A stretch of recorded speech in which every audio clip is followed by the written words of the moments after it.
Gracias a ti.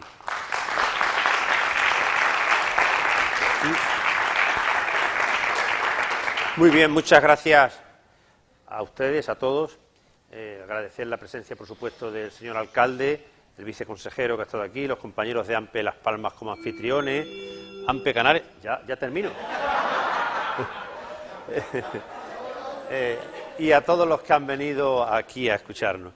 El tiempo limita todas estas cuestiones y voy a tratar de agradecer las palabras de Bernardo. Yo no sé si influyo tanto. Tratamos de influir porque, y soy yo, es AMPE el que durante tantos años, durante estos 38 años de su existencia, porque nacimos en el 38, hemos estado ahí y hemos estado siempre tratando de llevar el día a día de las aulas, el planteamiento del profesorado. Tenemos una idea de la educación, tenemos una idea de cómo debe ser el profesorado y eso es lo que tratamos de llevar con independencia y profesionalidad, como dicen nuestras señas de identidad. Y eso en algunas ocasiones no es bien entendido, porque nos gusta muchas veces reivindicaciones dependiendo de a quién se les haga. Pero bueno, ese es nuestro papel y sí estamos. Pero centrándonos en el tema, vamos a hablar hoy de esto que está tan de moda. Digo de moda porque llevamos ya muchos años con ello, pero ahora pues ha nacido con una especial virulencia, que es el pacto educativo, la necesidad de un pacto de Estado por la educación. Yo he sido siempre uno de los abanderados del pacto. Yo no sé si tengo la misma ilusión que tenía hace ya 30 años cuando se empezaron, porque esto del pacto no es nuevo, no es nuevo. Desde que empezaron las primeras leyes educativas, todas las normas que han nacido, me refiero a la democracia, ya nos olvidamos de la Ley General de Educación, que fue la primera, y nos plantamos desde la LODE para acá, la Ley del 85, la del 90, que fue la LOSE, que fue la ley que verdaderamente cambió el sistema educativo en profundidad, y luego las otras han sido todos retoques, la LOPEG, luego vino el intento de la LOCE del Partido Popular, que no llegó a entrar, la Ley de Calidad de Pinar del Castillo, que sabéis que se derogó con ocasión de la llegada al poder del gobierno socialista, luego nuevamente la LOE otra vez, que es la nueva ley. La LOE es una revitalización de la LOSE en toda su extensión, con algunos pequeños cambios que son naturales, porque el sistema educativo no puede permanecer anquilosado en el tiempo. Y luego la última reforma, la más cuestionada, ha sido la LOMCE, y no porque no hubiera necesidad de un cambio, una reforma que todo el mundo quería, sino por el modo y la forma que se abordó esa reforma por el ministro anterior, por el señor Wert. ¿Por qué? Porque nació con dos cuestiones básicas: sin consenso. No buscó el consenso con nadie, ni la comunidad educativa, ni agentes sociales, ni partidos políticos. Es decir, tenía unas líneas diseñadas que podían ser interesantes, pero no buscó ese consenso para aplicarla. Y luego, además, porque esa ley se publicó y se aprobó en el peor escenario que teníamos en España, en la época de mayor crisis económica que hemos conocido en los últimos años. De manera que incluso aquellas buenas ideas que podía tener estuvieron más diseñadas y peor aplicadas. Me refiero a la idea de hacer los itinerarios más flexivos, a crear la formación profesional básica, la FP dual, muchas cuestiones que estaban planteadas, pero ya digo, mal ejecutadas por esa situación de recortes tan virulentos. Por tanto, nuevamente nos encontramos en el punto de partida, en el punto cero. ¿Y ahora qué hacemos? Hay un afán en el Congreso de los Diputados estos últimos meses, en esta mini legislatura y en esta, de decir vamos a derogar la LOMCE porque... Y nosotros ahí dijimos, bien, nosotros no nos gusta la LOMCE. Tampoco cuando se habla de derogar la LOMCE la gente se olvide que la LOMCE solamente es un tercio de la LOE. La LOE con 2/3 sigue vigente. O sea que yo creo que muchos no se han leído lo que es la ley educativa actual, porque son 2/3 LOE y 1/3 LOMCE. Lo que pasa es que las medidas de la LOMCE llaman la atención porque fue la última y nació en ese escenario. Y nosotros nos hemos dicho, bueno, derogar, si hay que derogar, se deroga. Pero antes de derogar habrá que tener preparado alguna alternativa. Es como el que dice, esta casa que está ahí frente no me gusta, no tiene bien construidos los cimientos, tiene gotera, vamos a tirarla. Bueno, vamos a tirarla, pero antes de tirarla, los inquilinos que hay aquí o los que viven, vamos a construir una nueva para que nos podamos ir a vivir, porque tiramos la LOMCE y ¿qué hacemos?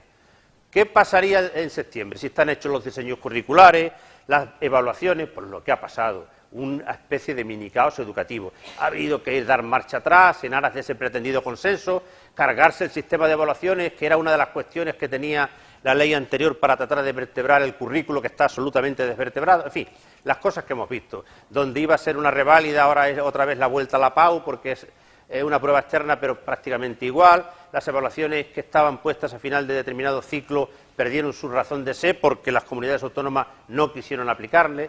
me refiero a la de sexto de primaria, la de cuarto de la ESO no queríamos que tuviera efectos académicos porque son niveles obligatorios, no solo no va a tener efectos académicos, sino que además lo que era una prueba censal se convierte en muestra. O sea, que ha habido una serie de piruetas, que esto es lo más contrario que puede haber a lo que es la estabilidad. Por eso decimos que es necesario un pacto educativo. Yo digo, cuando escribía estas cuestiones, que hasta la fecha no hemos sido capaces de avanzar más que en el artículo 27 de la Constitución, que no es poco. El artículo 27 de la Constitución debe constituir los puntos básicos de que es un pacto. El derecho a la educación para todos, el derecho a la creación de centros, a la libertad, el derecho a la formación religiosa y moral que tienen los padres. Es decir, es un verdadero catálogo de puntos que, bien desarrollados, son los que nos han permitido llegar hasta aquí. Dicho lo cual, no todo ha sido malo, ¿eh? Es decir, nosotros tenemos tenemos que ser críticos en nuestro papel para mejorar, para que nuestro sistema educativo, pero también tenemos que venir a admitir que se han dado pasos importantes, que hemos ido a una extensión de la gratuidad total hasta los 16 años, hasta los 18 prácticamente, porque sabe todo el mundo que se admite dos repeticiones, se han integrado las enseñanzas de formación profesional en el tronco común. España ha dado un salto importante en cuanto a sistema educativo, aunque no lo suficiente, y somos críticos y queremos que sea mejor, porque los países que han hecho cambios y han incidido en el sistema educativo y en una serie de políticas obtienen los mejores resultados, y por eso tenemos que ser ambiciosos con la educación, muy ambiciosos, y no quedarnos un poco, pues conformistas con decir, pues no estamos tan mal. No, tenemos que estar mucho mejor, porque de la educación, como aquí se ha dicho antes, depende el futuro de una sociedad. Bien, ha habido algunos intentos que me salto en los que hemos participado. Ya en el año 97, cuando la LOGSE empezaba a manifestar discrepancias, la Fundación Encuentro, que lideraba José María Martín Patino, el padre jesuita que falleció hace poco, hermano del cineasta, para los que le guste el cine, de Basilio, intentó un acuerdo para sentar las bases de un gran acuerdo educativo. Después, en el año 2004, desde el Consejo Escolar, Manuel de Puelles, una personalidad de reconocido prestigio, también intentó que no estuviéramos siempre a vueltas con que cada vez que llegaba un gobierno tuviéramos que derogar una ley y poner otra. El ministro Gabilondo, recordáis porque está más reciente en el tiempo, intentó abanderar un pacto educativo y no fue mal. No fue mal. Yo han participado en los otros también, porque no hace tanto tiempo, ¿no? Pero en el de Gabilondo me impliqué especialmente. Llegamos hasta, después de mucho debate, 138 medidas. En principio el pacto era pacto político y social por la educación, y los partidos políticos, los dos mayoritarios, parece que estaban de acuerdo. El Partido Popular parece que le daba el visto bueno, algunos partidos y tal, nacionalistas podían estar de acuerdo si se les respetaba algún hecho competencial, pero al final el pacto, de la noche a la mañana, cuando estaba a punto de firmarse, pues el Partido Popular dijo que no, porque veía cerca las elecciones, aquellas últimas que ganaron en el 2010, y el pacto encalló. Y yo le propuse a Gabilondo, le dije, ¿por qué no hacemos un pacto, ya que no puede ser un pacto político que sea social? Si tenemos la base y estamos de acuerdo, ¿por qué no lo llevamos a la práctica? Y tampoco pudo ser social. Las organizaciones sindicales, ya entró la politización llevados a sus... Y al final, pues el pacto lamentablemente fracasó. Y hubiera sido un buen acuerdo, porque esas 138 medidas, cuando uno va a firmar un pacto o un acuerdo, nunca está de acuerdo en todo. Yo no estaba de acuerdo en todos los puntos, pero para el profesorado y para la educación se conseguían cosas muy positivas. Os pongo algunas contradicciones. Los que ahora del Partido Socialista, por ejemplo, que es el partido de Gabilondo, critican las evaluaciones y dicen que son segregadoras y que van contra la desconfianza del profesorado y todas esas cuestiones, les invito a que lean el documento del Pacto de Gabilondo. Teníamos evaluaciones en segundo de primaria, en cuarto de primaria, en sexto de primaria, en segundo de la ESO y en cuarto de la ESO. 5 o 6 evaluaciones, y por supuesto la de segundo de bachillerato. Muchas más que lo que ahora se han criticado. Lo que pasa es que ya digo que en la política se ven cosas muy extrañas. Por tanto, mucha incongruencia. Veníamos recogido principios del estatuto, del profesorado, la autoridad del profesor, en fin, avanzar en una flexibilidad en la ESO, que es un modelo educativo muy rígido, como saben. Luego los itinerarios los llevó a la Ley de Economía Sostenible, pero aquello no pudo ser. De modo que luego llegó ya la ley del deber, que no me voy a extender mucho porque ya la conocéis, además es una ley que ya está prácticamente en su punto final con los cambios que ha habido y aparte de que el tiempo apremia. Y en este tiempo ha habido una nueva hoja de ruta para el pacto, que es la del ínclito del profesor Marina, que suele estar en casi todos los caldos que se cuecen en esto de la educación. Intentó antes un intento desesperado de este libro blanco de la función docente, que me gustaría contaros, si tuviéramos más tiempo, a dónde fue aquello a parar. A ninguna parte, porque fue un intento de quedar bien con todo el mundo y sobre todo con el partido del gobierno que le había encargado ese mandato, y eso no es un estatuto docente, eso es otra cosa. Y en estas estamos, en el cual, después de la mini legislatura, la repetición de elecciones, ahora todo el mundo dice que hay que hacer un pacto de la educación. Muchas personas han intervenido, han hablado. Marina dice que hay que superar antiguos enfrentamientos. Javier del Valle dice que los profesores deben ser los motores del cambio. Victoria Kant, la filósofa, dice que la educación debe incluir la formación moral del alumnado. En fin, aquí todo el mundo va aportando. Álvaro Marchesi, el antiguo secretario de Estado, habla de que los alumnos deben conocer los principios democráticos como las expresiones religiosas. José María Elvira, un pacto que define el papel de la sociedad. Pasa si quieres, porque estas son opiniones que tenéis ahí, yo os dejo luego a la ponencia. Nicolás está hablando, así que no os voy a decir lo que yo digo, porque Tony Roldán, que es el representante de Ciudadanos, dice que el docente es la figura más importante de la reforma educativa. Juan López Martínez dice que la dualidad pública... En fin, muchos personajes de la vida pública, de los que estamos en el mundo educativo. Román Rodríguez, las singularidades territoriales deben coexistir. Cada uno trata de poner alguna singularidad. En lo que Sandra Moneo, que es la que lleva la educación en el PP, dice que el pacto solo será útil si se construye sobre aciertos y se destierran los errores.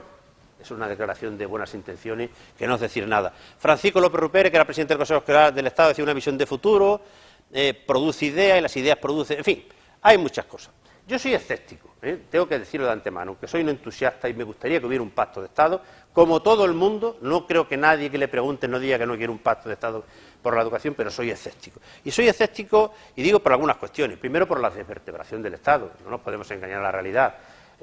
Un pacto de Estado requiere que haya Estado. Y hoy en España cada vez hay menos Estado. Entonces, eso es una cuestión. Es decir, que hay que saber lo que está pasando en determinados territorios, y hay un intento de que no se regule absolutamente nada, porque todo se cree que puede incidir en las competencias autonómicas. Hay esa necesidad del pacto, todo el mundo lo proclama, las Reales Academias, todo el mundo que dice algo en este país tiene la intención de decir que es necesario, porque así no podemos seguir. Pasamos más. Y yo digo que soy escéptico por lo que decía antes, por la desvertebración, por la ideologización que tiene la educación en España, y sobre todo el sentido patrimonial. Hay algunas organizaciones que cuando se habla, por ejemplo, de educación pública, parece que está secuestrada por algunos. No. La educación pública y la defensa de la educación pública no es patrimonio de nadie. En ese sentido, a nosotros no nos va a pasar nadie en la defensa de ese, porque es a lo único que nos dedicamos. La ideologización es muy grande, la voluntad siempre es más... todo el mundo proclama la necesidad en los programas de los partidos, pero cuando se trata de llegar a un acuerdo, de construir negro sobre blanco, empiezan las discrepancias. A pesar de este escepticismo, es necesario y es fundamental que nos pongamos de acuerdo, sobre todo por lo que decía aquí antes el viceconsejero y también lo apuntaba María, por la estabilidad. El sistema educativo necesita estabilidad, es decir, no puede ser que con cada cambio de gobierno tenga que haber una nueva ley educativa. Eso no lo entiende nadie, ni la familia, ni nos tendremos que poner de acuerdo. Pero muchas veces, ¿sabéis por qué han fracasado los intentos estos de pacto en que hemos visto aquí? Porque algunos entienden el pacto como un tratado de la educación y quieren en el pacto incluir absolutamente todo, hasta cómo se tienen que dar las clases, Eso no es un pacto, por favor. Un pacto es un acuerdo, unas líneas básicas de mínimo. Y yo cuando defino las líneas del pacto, puedes pasar más rápido, defino una serie de pilares que para nosotros son fundamentales.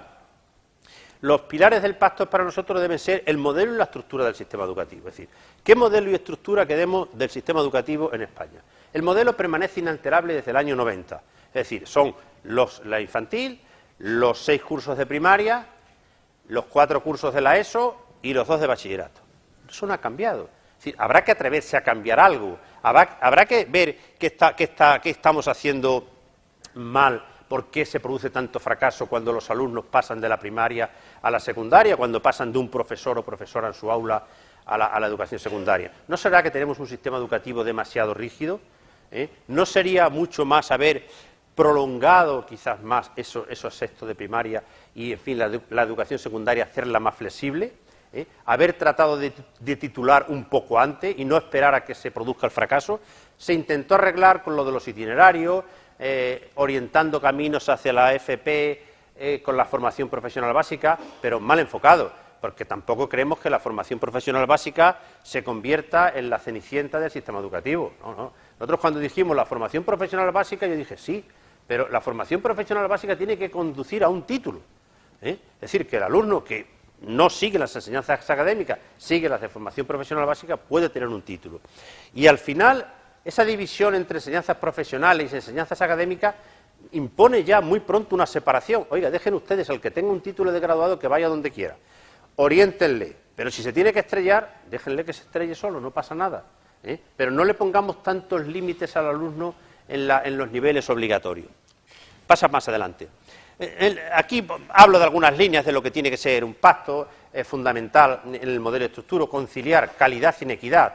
Siempre que hay discusiones sobre el pacto, unas organizaciones ponen el acento en que el sistema tiene que ser equitativo y otros se fijan en la calidad, ¿no? Tenemos que conciliar equidad y calidad, porque ese es el futuro. Es decir, tenemos que atender a las dos cuestiones. Y sobre todo, nosotros decimos que en esa lucha entre equidad y calidad, quien tiene que priorizar el sistema educativo es la enseñanza pública. Por una razón muy sencilla, la enseñanza pública es la que llega a todos los rincones del Estado. Y tiene que tener los medios y recursos para que tengamos igualdad de oportunidades, porque no puede ser lo que está pasando actualmente, y nos lo dice PISA. Por ejemplo, yo no soy muy creyente en PISA, les podía hablar un día, si me invitan los compañeros, de los déficits de PISA, pero bueno, vamos a ver. Según PISA, en este último, entre un alumno de Canarias y un alumno de La Rioja hay 1 año y medio de diferencia. Yo no me creo que los alumnos de aquí sean 1 año y medio más retrasados académicamente que los de La Rioja. No, quizás es porque no se les ha dado las mismas oportunidades, no se le ha puesto el refuerzo oportuno en su momento, no se invierte igual en los centros, no tenemos el mismo nivel de exigencia. No me lo creo. Digo Canarias, digo mi tierra, también estamos más atrasados los extremeños, soy extremeño. No creo que mis paisanos extremeños estén más atrasados que los de Navarra, ni mucho menos. Pero probablemente el sistema educativo tiene unos déficits, y esos déficits donde tenemos que incidir en la enseñanza pública para, por supuesto, la privada concertada y la privada también, donde cada uno quiera llevar dentro de esa libertad, pero incidir aquí en la pública, que es la que llega a todos los rincones. Por tanto, por eso falla ese equilibrio entre equidad y calidad. Pasa más adelante. En los aspectos primordiales, seguimos pasando. Yo he hablado del modelo y estructura. Otra cosa importante del modelo y estructura es que tenemos el mismo bachillerato que todo el mundo ha dicho que no se puede tener de 2 años. El bachillerato en España no es de 2 años, es de año y poco más, porque la segunda parte del segundo, todo el mundo sabe, los profesores de secundaria, que se dedican a preparar la antigua selectividad. Por tanto, es un bachillerato muy corto. Luego se quejan los profesores de universidad que la culpa lo tienen los de secundaria. Y los de secundaria dicen que no, que lo tienen los maestros. Y los maestros le echamos la culpa a los padres, que no los han preparado bien. En fin, por tanto, basta de echar culpa. Vamos a hacer un sistema educativo cohesionado, serio y exigente para que sea mejor. Pero aquí esto no se cambia. Se habla mucho y luego al final, en todos los debates del pacto, siempre salen las mismas cuestiones. La enseñanza de la religión y la educación para la ciudadanía.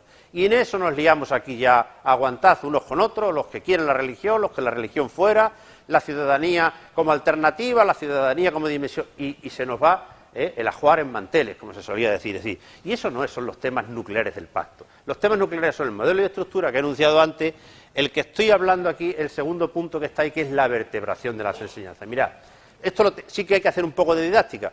Cuando yo digo que la enseñanza en España está desvertebrada, lo apoyo en ejemplo. Y eso no quiere decir devolver las competencias. No diga nadie luego, el presidente de AMPE pide la devolución de las competencias al Estado.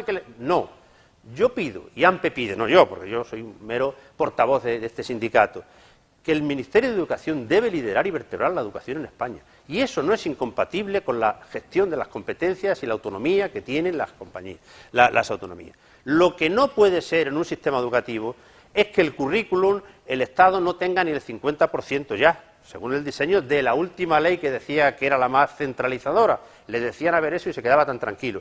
Y es una ley que todavía es más desgregadora que la propia LOSE. Lo que no puede ser es que, pongo un ejemplo, que se diga que es necesario evaluar y todos estemos de acuerdo, se pone una prueba de sexto de primaria para ver cómo van esos alumnos. Oiga, que no tiene efectos académicos. Es que no es razonable que un alumno que está 6 años en una escuela de primaria, al final le hagan una prueba a todos y digan, oiga, mire, este chico cuando vaya al instituto, miren un poco que la matemática es un poquito flojo, la comprensión lectora tiene sus dificultades. Pues eso, se le da un informe a la familia, eso es razonable.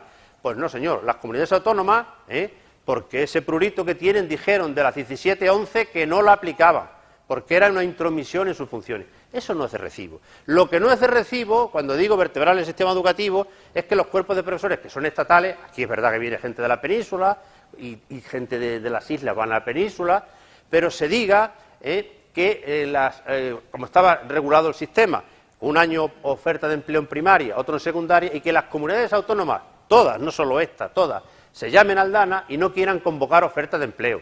Por el efecto llamada, porque no me apetece, porque vienen los otros y los de aquí y los de allá. Y hemos llenado el sistema de la educación pública de interinidad.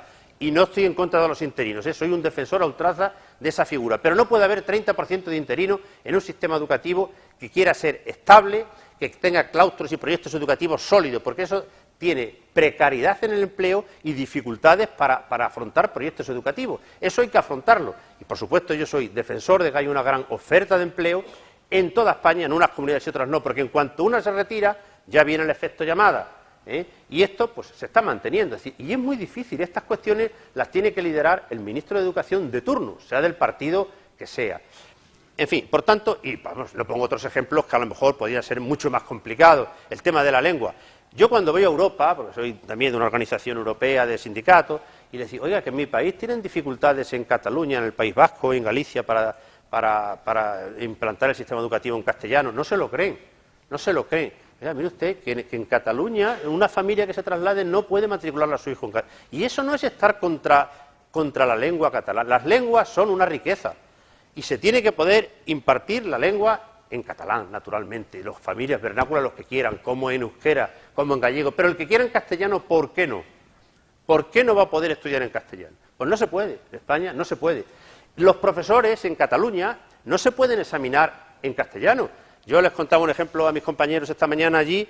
El mayor desastre que nosotros tuvimos como sindicato en Cataluña fue cuando salió la primera convocatoria de las memorias de la condición de catedrático, que decía la norma que los profesores se tenían que examinar obligatoriamente, ya estaba la inmersión lingüística, en catalán. Y entonces yo era asesor jurídico y algunos profesores de Cataluña me dijeron, oiga, esto es injusto, ¿por qué no reclamas para que pueda ser en catalán o castellano? Cosa razonable. Reclamamos, lo ganamos y a partir de ahora, ahí fue nuestra sentencia. Nos acusaron de todo, españolistas, anticatalanes, iros de aquí, fuera, estos son los que vienen de no sé dónde. En fin, esas cosas no se pueden tener en un sistema educativo. Al final, pues nadie se puede examinar en castellano. Y al final se impuso la inversión, que ya digo, que la inversión sí, pero conciliando los derechos de unos y de otros. Y esas cosas pasan porque no hay sentido de Estado. Por eso digo, las dificultades para vertebrar un pacto de Estado. Y yo quiero luego el modelo educativo hay que revisarle hacia esos parámetros de calidad, valoración del conocimiento, adquisición de nuevas competencias. No voy a entrar en un debate de metodologías porque eso yo creo que no es propio de un pacto. Eso es necesario. Ya hablaremos de ello en su momento, si hay tiempo, pero eso no es fundamental. Pasamos un poquito más. La financiación, eso sí que es fundamental. Es decir, en España ese es el pacto.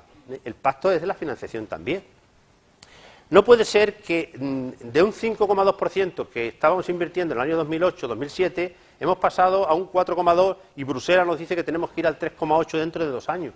Y luego que cada comunidad autónoma, vamos a entrar en conflicto con unas y con otras, recortan incluso algunos. No, un pacto de Estado, la educación debe ser asunto de Estado y si se dice que un 5% del Producto Interior Bruto hay que asegurarle en todas las comunidades, para que no haya estas desigualdades y esta desconexión entre unas y otras. Y eso es fundamental hacerlo, y es el pacto de la financiación. En eso se tienen que poner de acuerdo y dedicar todas las comunidades el mismo porcentaje, los mismos, para asegurar el mismo gasto educativo por alumno, en público y privado. Y eso también supone el equilibrio que tiene que haber entre la pública y la privada. Y ahí me refiero también a una polémica, que yo no eludo, es que la enseñanza pública tiene que atender la programación general de la enseñanza. Y sin estar en contra de la enseñanza privada, lo que no se puede poner en una ley es suelo público para dar centros de iniciativa social, es decir, conciertos y cerrar unidades en la pública.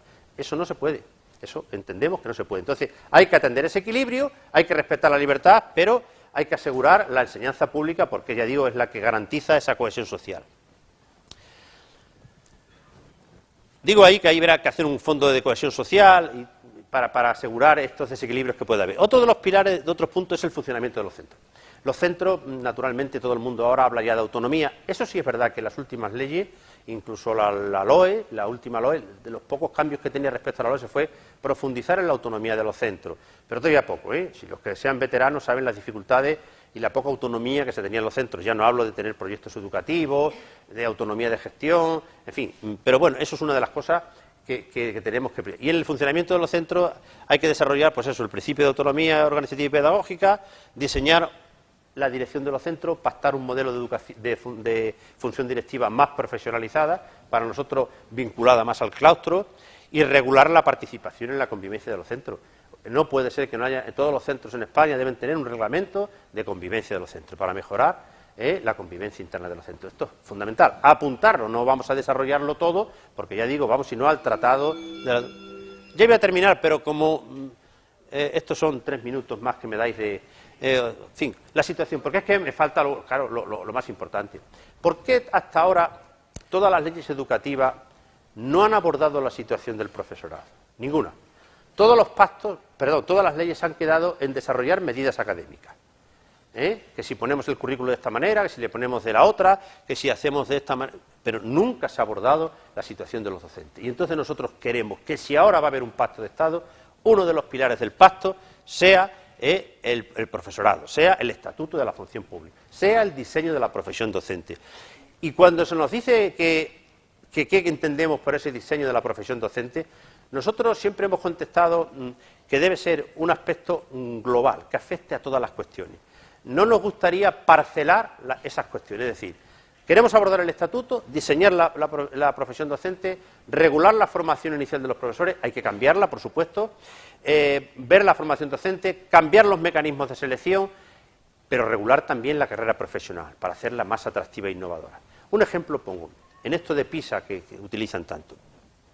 Hace años Portugal era de los pocos países en Europa que no tenían carrera docente. La aprobaron, fue muy conflictiva, hubo manifestaciones. Portugal ahora en PISA nos ha sobrepasado un montón de puntos de media al resto de España. Portugal, eso es un ejemplo de tal. Aquí nunca, aquí siempre nos hemos entretenido, hemos perdido muchas horas con la politización, con la religión, con lo que yo decía, que muchas veces son elementos distractores y no se ha abordado como corresponde, o un estatuto, ese diseño que mejore esas condiciones que decía María, para que el profesorado no se encuentre desmotivado, y la desmotivación no solo económica. McKinsey, que se le pone siempre todos los que escriben de estas cosas, hablan de McKinsey, decía una cosa muy sencilla, decía él en el frontispicio de su... La calidad de un sistema educativo no puede ser mayor que la calidad de sus profesores. Bien, pero los profesores, para tener buenos profesores hay que hacer 3 cosas. Y decía, formarlos bien, seleccionarlos mejor y retribuirlos adecuadamente. Ese tercer aspecto no le quieren entender los que se dedican a esto. Lo de formar y seleccionar quieren hablar, pero retribuir no. Oiga, no, hay que hacer las 3 cosas. Hay que hacer las 3 cosas a la vez. Por eso nosotros queremos abordarlo en conjunto. También hay que hablar de retribución, hay que hablar de incentivos para la implicación, para la innovación, para muchas de las cuestiones que hay que hacer, porque es verdad que tenemos que hacer cambios importantes. En fin, esto no voy a desarrollar la carrera profesional, está en nuestras revistas, en nuestros escritos. Voy a concluir diciendo que el cambio es imprescindible. El cambio educativo es imprescindible. Y con pacto o sin pacto hay que hacerlo. Si no podemos hacer un pacto, que soy escéptico, por el tema que os he comentado antes, del escepticismo de territoriales, por la politización, por la inestabilidad política que tienen algunos de los principales partidos, vamos a ver quién los lidera, quién nos lidera. Yo he ido ya a 2 o 3 comisiones parlamentarias y me dice, espérate a ver qué pasa con lo del PSOE, a ver quién manda, porque ahora me están mandando uno que es del PSC, que es afín a Pedro Sánchez y ese no quiere, pero si viene el de Extremadura, que es así, es afín a este sí quiere. En fin, usted, aclárense a ver con quién tenemos que hablar para estas cosas, ¿no? Con lo de Podemos mañana creo que tienen una guerra enorme ahí entre Iglesias y Rejón. Los del PP parece que están más tranquilos, pero dentro de mantener sus mismas estructuras. ¿Y por qué tenemos que hacer un pacto? ¿Y por qué tenemos que hacer? Yo no quiero ser pesimista, quiero ver la botella medio llena, pero es necesario. El sistema educativo necesita un impulso de calidad, porque es la clave del futuro. Mire, lo que sí yo me di cuenta, cuando voy por ahí, y reflexionamos muchas veces, es que en España tenemos... Vas por las aulas, esas infraestructuras que no quieren, y muchas aulas son del siglo XIX, tienen la misma estructura, la mesa, el pupitre, la mesa del director y los alumnos. Tenemos un profesorado reclutado con los procedimientos del siglo XX, y tenemos unos alumnos del siglo XXI. Yo creo que hay ahí un desajuste, que esto habrá que ajustarlo. Habrá que ajustarlo. Y entonces cuando dice, y hay que innovar, y efectivamente, porque el sistema educativo es así, porque la sociedad avanza, y porque tenemos que educar a alumnos ahora, los que están, para profesiones que ni siquiera existen. Dentro de 20 o 25 años, los que tengamos la suerte de verlo, hay muchas cosas que... Entonces tendremos que dar una formación distinta, una capacitación, que no es una formación solo para el empleo, ¿no? Yo creo, cuando se habla de educación, en tres pilares básicos: las humanidades, las ciencias y las tecnologías. Son tres patas que tienen que constituir cualquier sistema educativo. Y no podemos arrancar una porque el banco queda cojo. Las tres. Esos son los pilares que yo creo que tenemos que... Cualquier diseño curricular. No nos vamos a entrar en la guerra que si pongo esta asignatura más horas que la otra mía, porque ya me dirá, oiga, que mi asignatura es más... Sí, es verdad, cada uno la suya, pero esas son las tres patas que debe configurar. Y desde luego cambiar las metodologías, cambiar muchas cuestiones. ¿Por qué? Porque es inevitable cuando se habla... Ahora, ¿por qué soy escéptico con el pacto? Cuando hablo con los últimos que he hablado, que han sido con el Partido Popular y con Ciudadanos, la semana pasada. No he comparecido en la comisión, nos van a llamar, iremos, pero en reuniones bilaterales. Me hablan de cosas del pacto que son declaraciones de buenas intenciones. La educación es lo más importante que hay, de acuerdo. Las competencias digitales son muy importantes, de acuerdo. El inglés es muy importante, de acuerdo. Pero eso no es un pacto, oiga usted. Ustedes, no es que vamos a quitar, me decía el otro día un representante, vamos a quitar las cuestiones que son más complicadas, aquellas que pueden. No, usted, ¿cómo vamos a hablar ahora de los conciertos? Tienen ustedes que hablar de los conciertos, tienen que hablar de pública y privada, tienen que hablar del equilibrio, tienen que hablar de calidad y equidad, tienen que hablar de todas esas cosas, porque si quitamos las cosas esenciales, ¿qué pacto es? ¿Sí? La comida, yo soy extremeño y tal, si es del gazpacho, yo muchas veces ¿cómo se va a hacer un gazpacho si quitamos el aceite, el vinagre y el tomate? ¿Qué vamos a hacer? Será otra cosa, pero no será un gazpacho. Entonces, tendremos que hacer un pacto, pero tenemos que poner todos los ingredientes básicos del pacto. Y eso es difícil, pero es la única manera, porque el pacto es un medio. El pacto es un medio, no es un fin en sí mismo. Hemos hecho un pacto y ya está todo arreglado. No, el pacto es un medio para cambiar, para hacer un sistema educativo de calidad y que pivote además sobre la parte más esencial hasta ahora, que ha sido la más olvidada, que es la del profesorado. Perdón por el exceso y gracias por vuestra paciencia. Vale.